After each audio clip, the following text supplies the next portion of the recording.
L'exercice numéro 8 est un exercice qui est un peu difficile à décrypter, mais une fois qu'on a décrypté l'exercice, il n'est pas très difficile.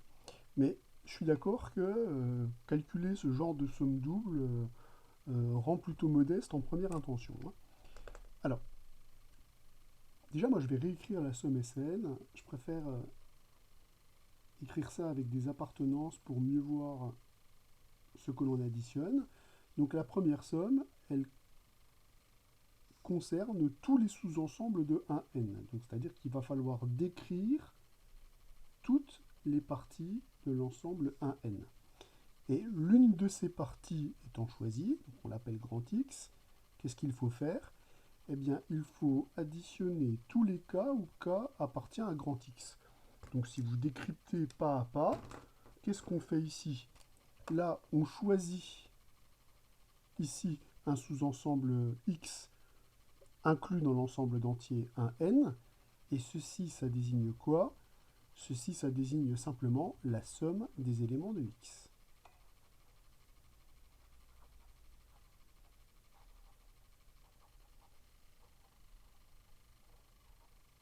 Voilà. Alors, pour y voir encore une fois, encore un tout petit peu plus clair, je vais regarder ce qui se passe pour différentes valeurs de n, pour essayer de comprendre le mécanisme. Donc, je vais regarder déjà ce qui se passe quand n est égal à 1.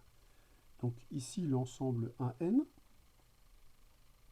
lorsque n est égal à 1, c'est le singleton 1.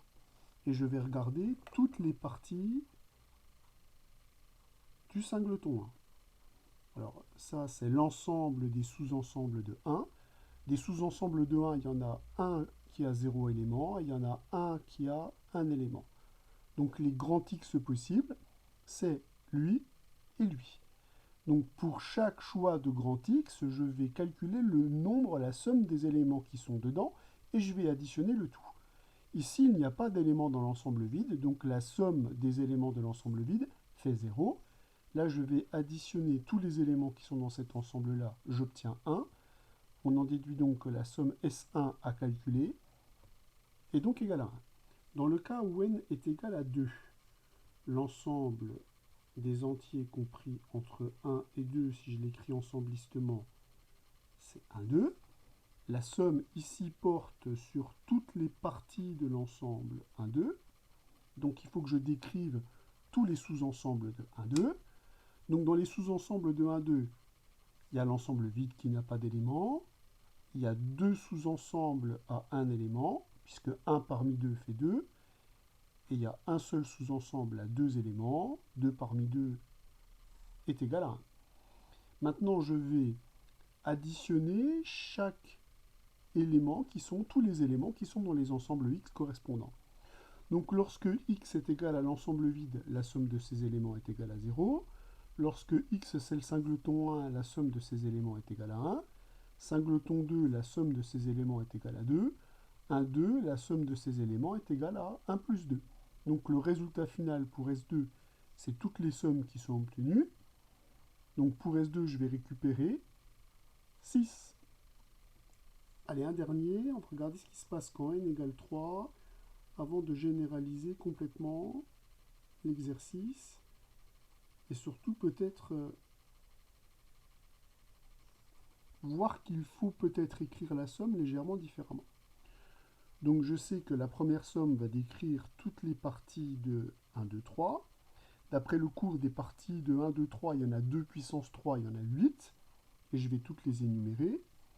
Celle où il n'y a pas d'élément, c'est l'ensemble vide. Celle où il y a un seul élément, c'est l'ensemble 1, l'ensemble 2, l'ensemble 3. Celle où on compte deux éléments, il y a celle où 3 n'apparaît pas, celle où 2 n'apparaît pas, et celle où 1 n'apparaît pas. Et enfin, l'ensemble total, 1, 2, 3. Donc maintenant, je vais passer à la somme. Je vais déjà additionner tous les éléments de l'ensemble vide, 0.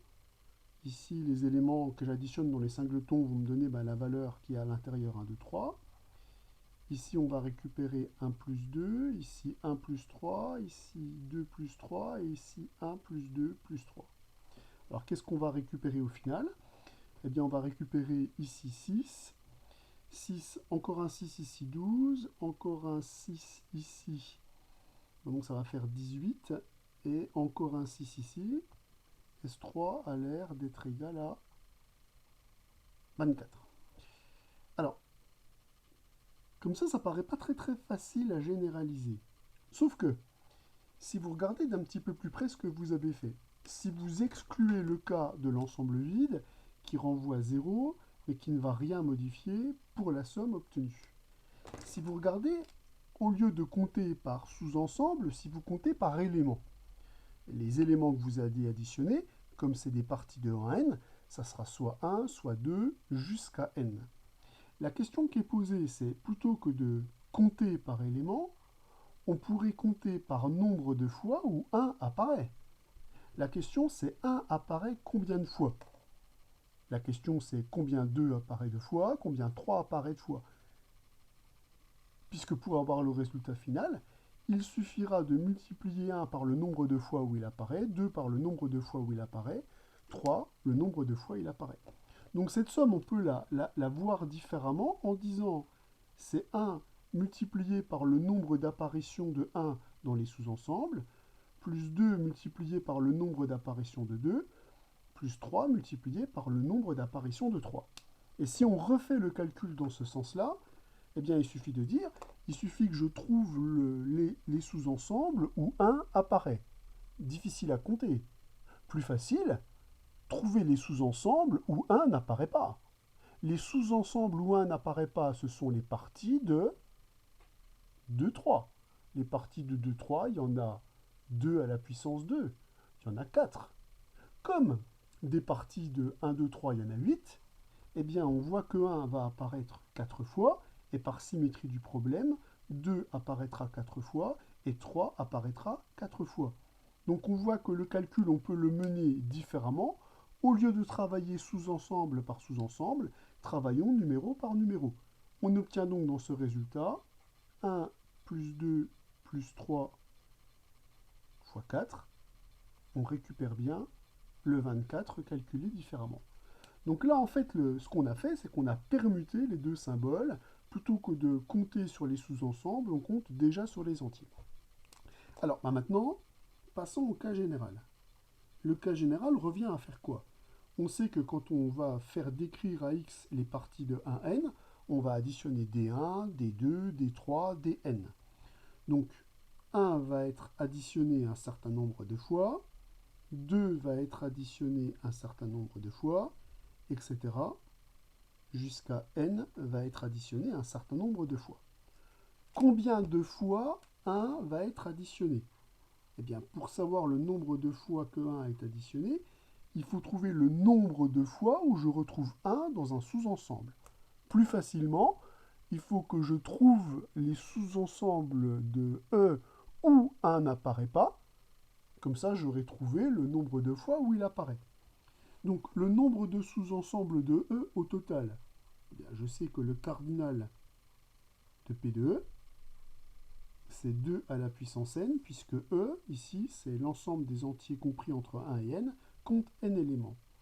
L'ensemble des sous-ensembles où 1 n'apparaît pas, eh bien, ça, c'est le cardinal de l'ensemble E, privé de 1.